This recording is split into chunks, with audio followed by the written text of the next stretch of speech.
when you run dry, and the specific symptoms of that fluid deficiency. When your overall fluid volume drops, your body basically dries out from the inside out. You'll actually start to see these highly visible warning signs. We're talking dry, rough, almost sandpaper-like skin. You might even notice your eyes looking a bit sunken because the tissues around them literally lose their plumpness. You'll constantly have this dry mouth, dry lips, and throat. Even your hair takes a hit. It completely loses its shine and gets super brittle. Basically, your body is in panic mode, rationing water, and it's pulling it away from these outer areas to protect your vital organs.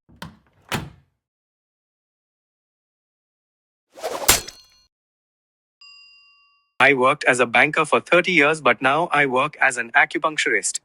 Welcome to The Explainer. So today, we're going to explore this really fascinating foundational concept from Eastern medicine, and honestly, it completely shifts how we think about our everyday health. To get our heads around it, we're going to use a really simple garden analogy to understand how our body's internal watering system literally dictates our overall well-being. Think about a beautiful, thriving garden for a second. What's the absolute most critical thing it needs to survive? Water, right?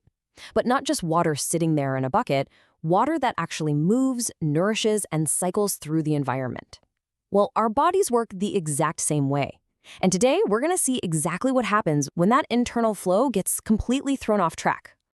Okay, let's dive right in by defining our main subject for today, which is body fluids. Now, in traditional Eastern medicine, this is often called jinya. But in plain, simple English, we're really just talking about the essential vital moisture that keeps your entire internal ecosystem running smoothly. And look, this isn't just about chugging 8 glasses of water a day. We're talking about the deep moisture that lubricates your joints, keeps your skin nice and elastic, and actually allows your organs to function. When this fluid is balanced and moving the way it should, you feel vibrant, healthy, and perfectly hydrated. Here is our quick roadmap for today's explainer. We'll start with the big split, then look at when you run dry, move on to when fluids get stuck, tackle the dampness problem, and finally wrap up with when dampness becomes phlegm. All right, let's jump straight into section 1, the big split, where we look at the 2 main paths of imbalance. So think of your body like that garden we just talked about. Whenever we run into health issues with our fluids, it almost always boils down to 2 sides of the same coin. On one side, you have deficiency. This is exactly what it sounds like, just way too little fluid, causing the body to dry out. It's basically a severe drought in your garden. But then, on the flip side, we have stagnation.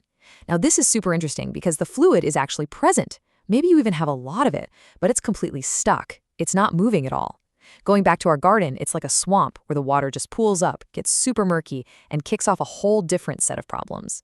That brings us to section 2, when you run dry, and the specific symptoms of that fluid deficiency. When your overall fluid volume drops, your body basically dries out from the inside out. You'll actually start to see these highly visible warning signs. We're talking dry, rough, almost sandpaper-like skin. You might even notice your eyes looking a bit sunken because the tissues around them literally lose their plumpness. You'll constantly have this dry mouth, dry lips, and throat. Even your hair takes a hit. It completely loses its shine and gets super brittle. Basically, your body is in panic mode, rationing water, and it's pulling it away from these outer areas to protect your vital organs. And this dryness, it penetrates incredibly deeply into your daily life. It's not just, feeling a little thirsty after a workout. It literally dries out your vocal cords.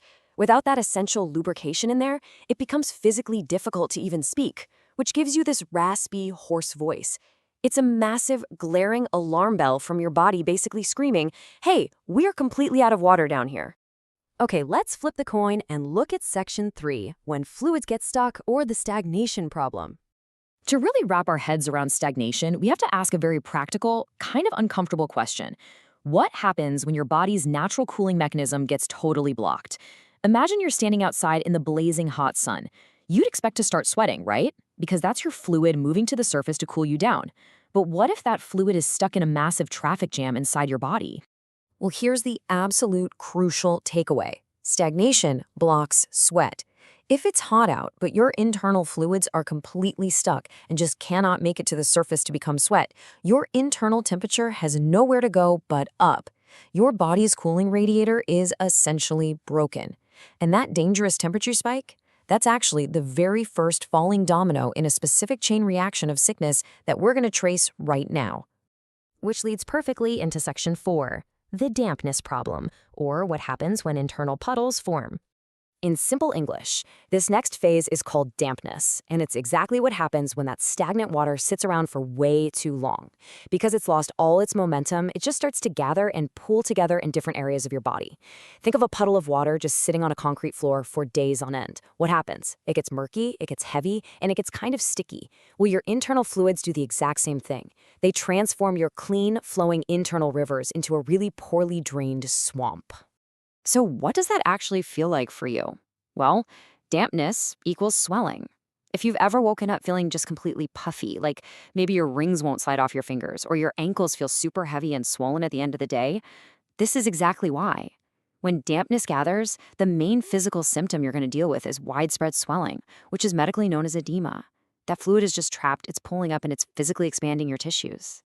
Finally, we reach the end of the line with section 5, when dampness becomes phlegm. Now this is the ultimate worst-case evolution of stuck fluids, phlegm. And look, I know we normally just think of phlegm as that gross stuff in our throats when we have a cold, right? But in this Eastern framework, phlegm is an entire system-wide concept.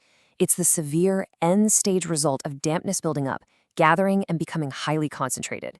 The moisture goes from just being a stagnant puddle to literally becoming a thick, sticky glue that clogs up your entire system. Let's quickly recap how we got here, because this step-by-step breakdown perfectly visualizes the whole chain reaction. Step 1, your healthy, normal fluid slows down and stagnates.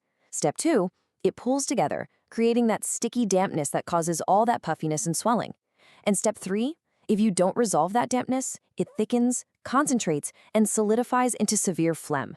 It's a very logical but pretty scary mutation from healthy water to a thick, sticky glue.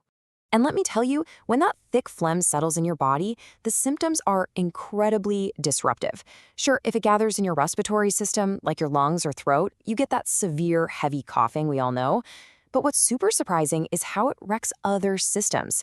If it blocks your digestive tract, bam, instant loss of appetite, nausea, even vomiting.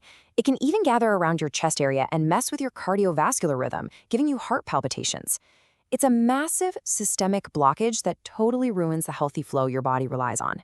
So as we wrap up this explainer, I want to leave you with this final provocative thought. Are you actually listening to your body's fluid warning signs before your internal garden completely dries up or turns into a stagnant swamp?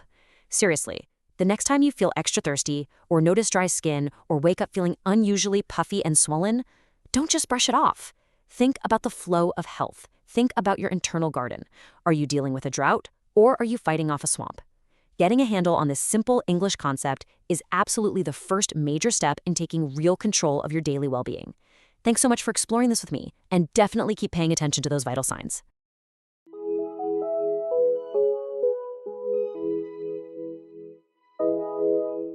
I worked as a banker for 30 years, but now I work as an